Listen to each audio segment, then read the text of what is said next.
আসসালামু আলাইকুম সুপ্রিয় দর্শক, আপনারা অবগত আছেন যে ভারত গতদিন আমাদের 4টি টিভি চ্যানেল এবং কিছু ইউটিউব চ্যানেল বন্ধ করে দিয়েছে। সেই পরিপ্রেক্ষিতে আসলে ভারত যে এত কিছু করে, সেই পরিপ্রেক্ষিতে আমাদের কি করা উচিত? আমাদের দেশে তো ওনাদের অনেক প্রাইভেট চ্যানেল চলতেছে, যে আর ওনাদের গণমাধ্যম আমাদের দেশকে নিয়ে যে হেয় প্রতিপন্ন, যে বিভিন্ন রকমের প্রপাগান্ডা ছড়ায়, তাহলে আমাদের কি করণীয় আছে? অবশ্যই এই ব্যাপারে আমাদের কিছু একটা করার দরকার, তাই না?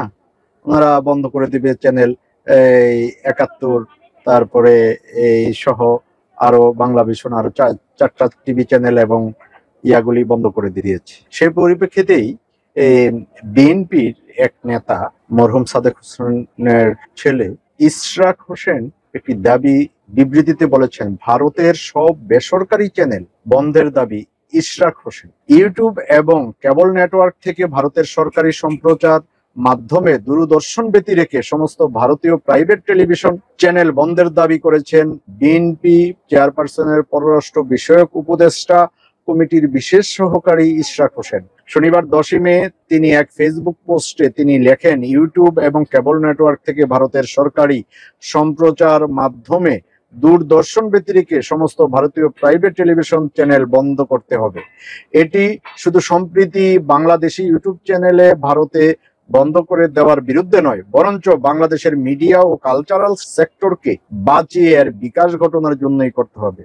উপযুক্ত কথা। হাজার হাজার কোটি টাকা অবৈধ পন্থায় যারা বিগত আওয়ামী লীগ আমলে ভারতীয় চ্যানেলে বিজ্ঞাপন দেওয়ার কারণে পাচার করেছে, সেই এজেন্সিগুলোর দালাল চক্রকে কোমরে দড়ি লাগিয়ে জেলে দিতে হবে। ভারতীয় চ্যানেলের ডিস্ট্রিবিউটর যারা এটার সাথে জড়িত আছে, প্রমাণ পাওয়া গেলে তাদেরকে লাথি মেরে সেক্টর থেকে বের করে দিতে হবে। কোন বিজ্ঞাপন সংস্থা এককভাবে বিজ্ঞাপন মার্কেট নিয়ন্ত্রণ করতে চাইলে তাদের ভেঙে টুকরো টুকরো করতে হবে। প্রতিযোগিতা কমিশন উদ্যোগ গ্রহণ না করলে তাদের বিরুদ্ধে কঠোর আইনানুগ ব্যবস্থা গ্রহণ করতে হবে। এর আগে দেশে 6টি টিভি চ্যানেলের ইউটিউব চ্যানেল ভারত সরকার নির্দেশে ব্লক করে ইউটিউবকে দেওয়া ওই নির্দেশে ভারত সরকারে এসব চ্যানেলকে তাদের জাতীয় নিরাপত্তার জন্য হুমকি বলে উল্লেখ করেছে। এদিকে টেলিযোগাযোগ ও তথ্য প্রযুক্তি মন্ত্রণালয়ের দায়িত্বে প্রাপ্ত প্রধান উপদেষ্টার বিশেষ সহকারী ফয়েজ আহমেদ তৈয়ব তার ভেরিফাইড ফেসবুক পোস্টে লিখেছেন, এ বিষয়েও বাংলাদেশ সরকার ইউটিউবের কাছে ব্যাখ্যা চাইবে। যদি সুস্পষ্ট ব্যাখ্যা না পাওয়া যায় তাহলে পাল্টা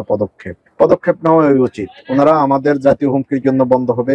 ওনাদের যে চ্যানেলগুলি, ওনাদের যে মিডিয়া যে প্রপাগান্ডা চালাচ্ছে আমাদেরকে নিয়ে, হ্যাঁ, আমাদের হিন্দু সনাতন ধর্মাবলম্বীদেরকে নিয়ে মিথ্যা যার কোনো ভিত্তি নেই, তো আমাদের পাল্টা নেওয়া হয়ে, এটা তো আমাদের সুযোগ হয়ে গেছে, তাই না? দর্শক, আপনারা কি বলেন? অবশ্যই আপনারা আপনাদের মতামত জানাবেন। হ্যাঁ, আমার ব্যক্তিগত মতামত, অবশ্যই এর প্রতিকার করা উচিত। ওনাদেরও ভারতীয় যে প্রাইভেট ইশরাক সাহেবের সাথে কণ্ঠ মিলিয়ে আমি বলি যে বাংলাদেশের যে প্রাইভেট ইন্ডিয়ান যে প্রাইভেট চ্যানেলগুলো আছে, এগুলি বন্ধ করেই দেওয়া উচিত। দেখা যাক তত্ত্বাবধায়ক সরকার কি করেন। আজ এ পর্যন্তই দর্শক, ভালো থাকবেন, সুস্থ থাকবেন, নিরাপদে থাকবেন। আল্লাহ হাফেজ।